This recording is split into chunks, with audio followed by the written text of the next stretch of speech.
Hey gang, Josh here. Quick question. Have you ever traveled through time?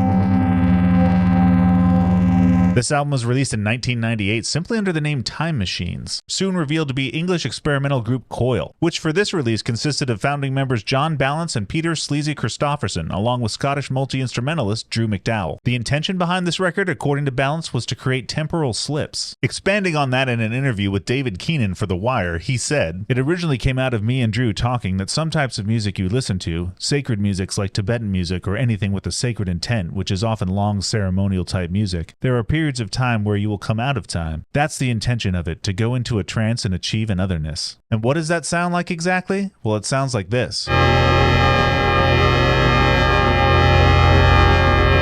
Sorry to cut your trance short, but I try to keep these videos under 3 minutes and there's more talking to do. Upon initial release in 1998, Coil didn't actually consider this part of their official discography, likely because this album was so far removed from the sound that the group had cultivated on previous releases like the post-industrial classic Horse Rotivator or the more acid house-inspired Love's Secret Domain. But later on, Coil did embrace Time Machines as having been birthed in their name, even releasing a live album entitled Coil Presents Time Machines. And believe it or not, gang, this is the album that sits at the top of my Spotify Wrapped every year. A kind of strange admission given that I do own the 2LP re-release from Deus Records. The truth there is that I use Time Machines for its created purpose, to experience temporal slips through time in conscious, semi-conscious, and unconscious states. In other words, I put it on every time I go to sleep. But despite this being referred to as a prime example of drone music, I wouldn't use this album as a sleep aid for any straight-laced insomniac. In fact, the 4 songs on Time Machines are named for hallucinogenic drugs: ayahuasca, DOET, DMT, and psilocybin, and were tested and retested during the studio sessions for their narcotic potency, according to the group. Sadly, I have not experienced these songs under the influence of the drugs for which they were named, but I am open to the idea.